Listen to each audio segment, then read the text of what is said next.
Slurp-de-derp, my wonderful G's. Just a very quick one today, a little mini tip, mini tutorial. A lot of you guys already know this, I think, but I don't.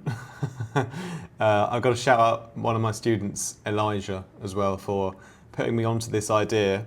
And I've recently just tested it out, and I really like the way it works. And basically, it's a way to do multi-band sidechaining using the Kilohearts plugins with the Multipass. And yeah, this is nothing new.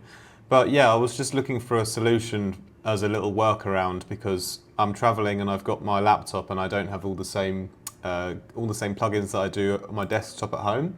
And I usually use the Waves F6 for multi-band sidechaining. And I sort of had to try a different idea because I haven't got all of my Wave stuff installed here anyway. But I've got my Kilohearts bundle. And I wanted to sidechain the bass. I'm doing a little bit of mastering for a client, and I wanted to, well, mixing and mastering actually. It's a STEM kind of project, you know.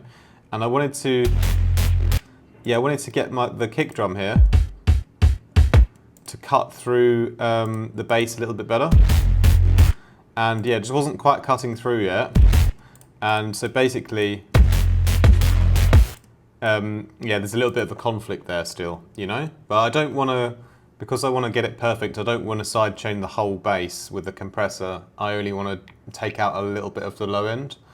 And yeah, I'd usually use the Waves F6 for this, but I found how I could do it in Multipass really easily. And yeah, it's the first time I've done it in Multipass.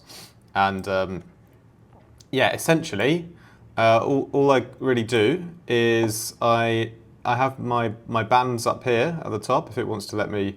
Oh yeah, you can kind of see the bands here when you set up the Multipass. And I've just chosen the low band here and selected the compressor, right?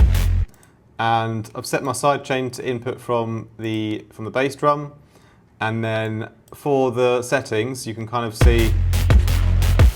You can see how much sort of compression is happening by this little part at the top here.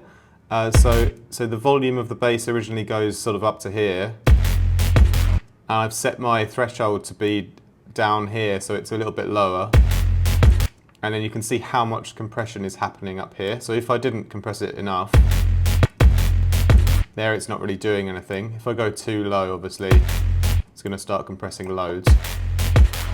So there it becomes very obvious, you know. But I can use this guide at the top to see how much compression I'm doing, which is quite useful. So I just want to have a little bit, you know, around there. And then I can just sweep and find a good sweet spot, frequency spot, like around, you know, whether 300 Hertz or 500 Hertz. So I'm just compressing everything from 0 up to that. And again, with my compression technique, I always take the attack down as low as it will go. The release up between sort of 100 and 150 milliseconds, depending on the length of the kick, somewhere around there. Ratio can be like 2/1 or something normal. And then, yeah, just find a sweet spot, move the threshold around, listen in context with the mix, make sure everything's sounding good together. And then, yeah, because I've gained some space by doing that, then I can actually boost the bass again afterwards with a bit of a volume boost here. Okay, so I don't want to give too much of this track away because it's a song from a client, but you get the idea. That's how you do it. Really, really simple. Just selecting your sidechain input with the Multipass. Yeah, using the low band and all the way from 0 up to like 500 or something like that. It depends on the track you're working on. And yeah, just using the compressor on there, selecting the external here on the sidechain mode, remember that. Peak mode on. Release, length for a kick drum, something between 100 and 150 is great. Attack should be on 0. Ratio 2/1 or so.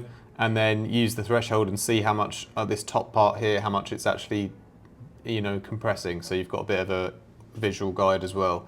But yeah, it works well. Yeah, I wouldn't really promote it if I didn't think it was good. It's probably as good as doing it my normal way with the Waves F6, I would say. So yeah, if you're in a tight spot and you don't know how to do multi-band compression, but you've got the Kilohearts plugins, this is a great way to do it. I would recommend it. So yeah, thank you, my G's. Have a great rest of your day. More from me very soon. Much love.